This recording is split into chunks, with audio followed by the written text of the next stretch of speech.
Oui, bonjour, bonjour, bande konanga ya mboka Congo Kinshasa. Ezali ngai ndeko na bino Celestino Mbula Ngwamboyo. Na ye poti tosolo makamisa politiko ya mboka Congo Kinshasa. Merci na balani na ngai partout monde congolais du père du maire. Merci toujours pour na kolanda émission pour partager émission partout au monde. Na koloba boye Josué chapitre 10, verset 12 à 43. Bokomona ba étape oyo Josué alekaki. Josué abundi na barwa ebele po bakoma na esika oyo ya kimia.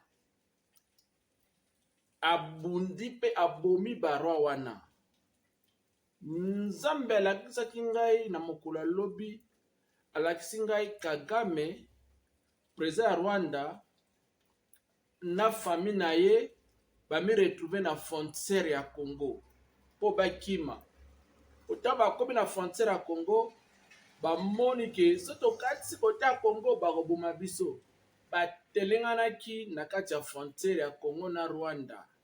Ye na famille na ye na mwana na ye wana ya molai. Bango nyonso na mwasi na bana mosusu batelengani na kati ya frontière. Na kati ya frontière. Et koloba ete victoire s'appartient à nous. Peuple congolais bobanga te. Kagame kala mingi te. Bokoyoka sango ya Kagame. Bokoyoka sango ke Kagame biso ba peuple congolais tobwili na maboko. Tokokanga na maboko. Tokomeme na justice.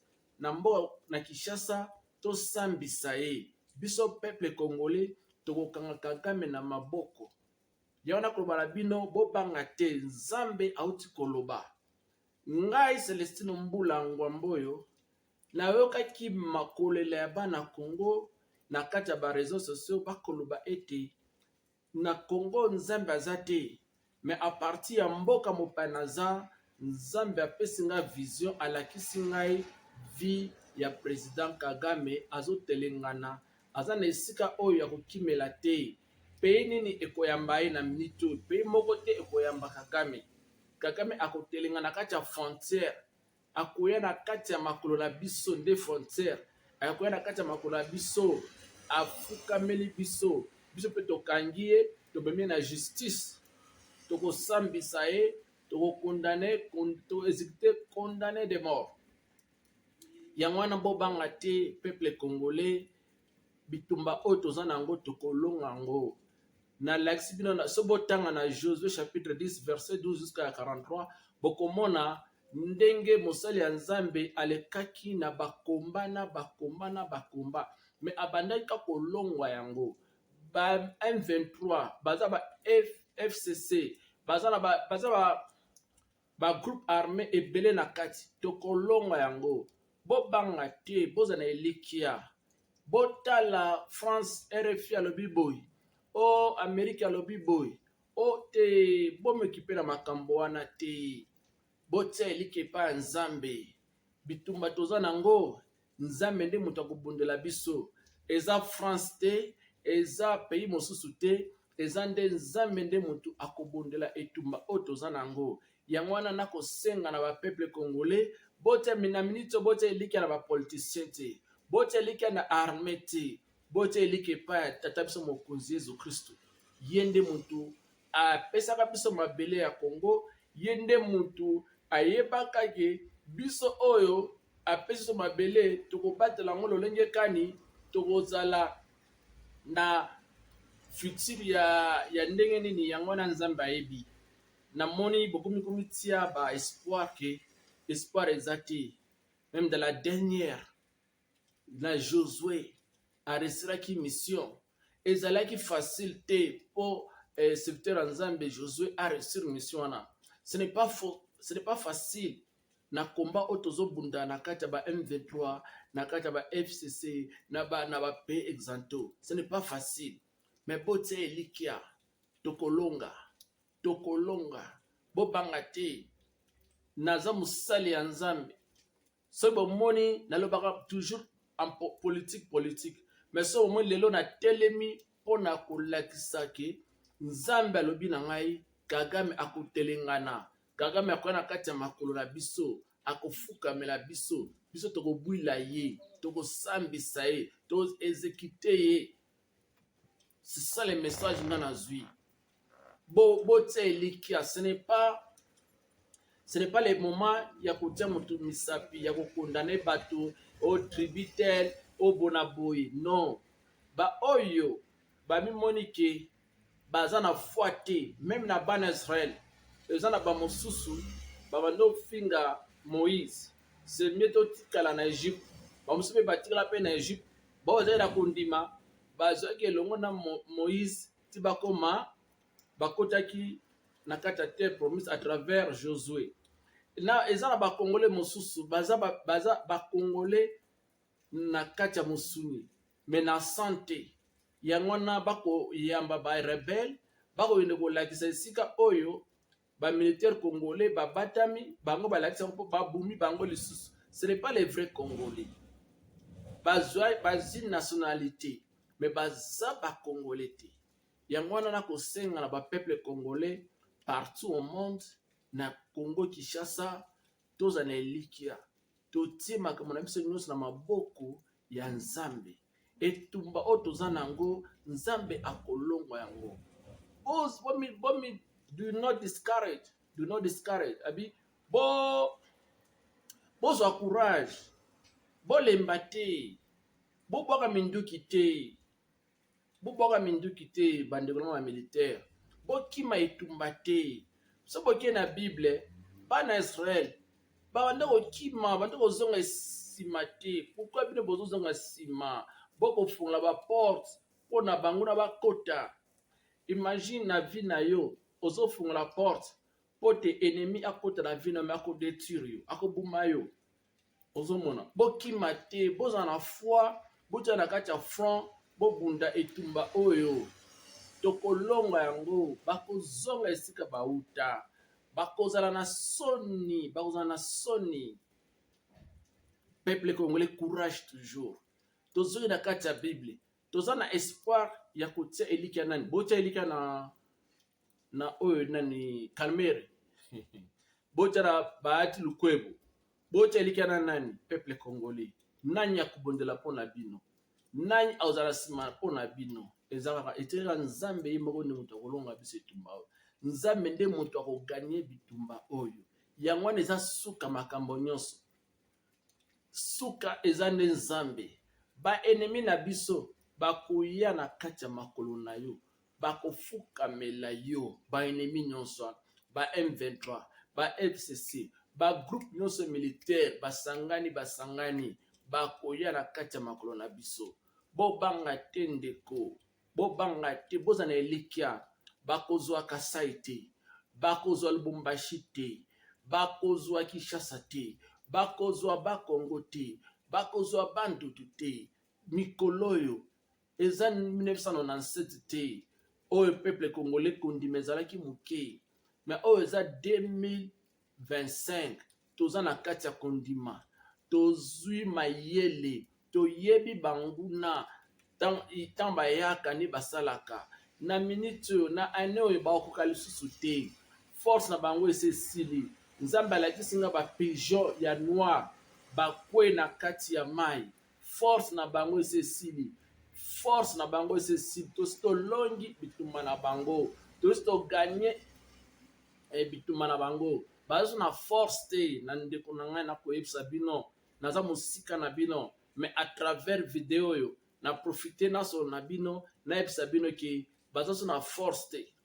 Force na bango esili mapapu eselembi ekwe na mai. Mapapu eza ba pays occidentaux banda opesa ye ba force batiki ye ba force ya Kagame aso na force te. Kagame na minute oyo azoluka esika na kokimela azangi esika kokimela akotelenga na kati ya frontière na makolo na frontière na biso ya Congo na Rwanda akotelenga na wana akoya kati ya makolo na biso pote asenga bolimbisi pote asala refuge mais tokokanga ye bandeko. Eza makambo susu ya black tea. Eza makambo lisusu oyo ya kote elika na bote elika na ba militaire, bote elika na ba politicien. Ce sont les businessmen. Bazo sala business, baza na kati ya groupe ya ba rebelle, baza su na kati ya gouvernement et bote elika na bango nzambe ako confondre bango. Makila nyonso ekotangama na kati ya mboka kwa Kinshasa pendant 30 ans. Nzambe ako confondre bango. Nzambe ako éliminer moko na moko. Ezanta ya nzambe bandiko na ngai. C'est le moment de Dieu. C'est le moment de Dieu. Dieu va agir. Dieu va agir. Dieu va agir. Bazo profiter bakobuma bato. Bazo ba sacrifice. Makila ba peuple ko tangama. Bake na Goma, na Bukananga, bake na Uturi, bake na Beni. Bazo tangisa makila ba peuple congolais. C'est le moment de Dieu. C'est le moment de jugement de Dieu. Dieu va agir. Soyez calmes, mes frères, mes sœurs, partout au Congo. Soyez calmes. C'est le moment de Dieu. Dieu va agir. Bazana force te. Ma papuna bango nyonso ese lembi. Moi ba puma lisusu te. Kagame moi puma lisusu. Aza orgueil a puma lisusu te. Ba militaire nyonso wana. Bazana kaja ba Goma ba Kivu. Toko bwila bango. Toko tumba bango. Nazo rappeler ba Rwandais. Ba militaire rwandaise. Oyebi ke na ndenge peuple congolais, peuple kinois etumba bino na Kinshasa bobosani. Mais Kinshasa eza moto. Kinshasa eza moto. Kinshasa eza Bukavu te. Kinshasa eza moto. Toko yambala oyo. Toko tumba bino en désordre. Yambalo ekozala monde entier ekotala. Oui, que le pouvoir, c'est le différent. Il y a le pouvoir de l'homme et le pouvoir de Dieu. Dans le pouvoir de Dieu, il n'y a pas de père. Dans le pouvoir des hommes, il y a des pères. Il y a des lois. Mais dans le pouvoir de Dieu, il n'y a pas de loi. C'est le pouvoir du Saint-Esprit qui agit. Un président d'autorité avec foule, avec plein du Saint-Esprit, il n'est pas père de quelqu'un, il n'a pas peur de quelqu'un. Il agit avec autorité. C'est ça que nous cherchons. Un président dynamique, un président qui n'écoute pas. On a appelé le Patrice Lumumba terroriste. On a appelé Thomas Sankara terroriste. On a appelé l'ancien président de Ghana, Nkrumah, terroriste. On a appelé Nelson Mandela terroriste. On a appelé Kadhafi terroriste. Les forces impérialistes. Il ne faut pas accepter cette force-là de régner dans ta vie, de régner dans ton pays. Cette force-là, elle est contre la prospérité d'Afrique. Elle est contre la succès de l'Afrique. On te donne la limite, tu acceptes. Pourquoi vous acceptez ça? Les forces démoniaques, impérialistes. On a appelé Mandela terroriste. On a appelé Lumumba terroriste. Parce que Lumumba était contre cette force impérialiste. Il était contre ça. On tue les gens, on ne s'occupe pas. On tue les gens, on ne s'occupe pas. Les forces là. Mes frères, mes sœurs, je voulais dire, c'est le moment de Dieu. C'est le moment de prendre responsabilité dans votre main. Il ne faut pas écouter les politiciens là sont des complices. Les politiciens là, leur compte des banquiers sont dans beaucoup de l'argent, beaucoup de dollars, des millions de dollars. On fait de leur vie, ce n'est pas pour vous. C'est vous les peuples. Vous vivez la vie des capitaines Traoré à Burkina Faso. C'est ça les présidents que nous cherchons en Afrique. Il ne faut pas toujours de rester, on tue les gens, on massacre les gens. Il n'y a pas même un parole d'encouragement avec les militaires, un parole d'encouragement avec le peuple. Vous restez toujours calme, vous ne parlez pas. Et si vous trouvez ça c'est normal. C'est normal. Le président de la République démocratique du Congo, les gens là sont appelés le Lumumba terroriste. La force impérialisme, on ne peut pas accepter d'agir. Il faut être contre cette force-là. Comme vous voyez le président de l'Afrique du Sud, il était contre cette force-là, les forces-là, impérialisme. C'est une mauvaise force. Le président d'Afrique il a refusé cette force-là. Il a dit non, moi je ne peux pas accepter cette force. Pas dans cette pays de moi. Il a agi.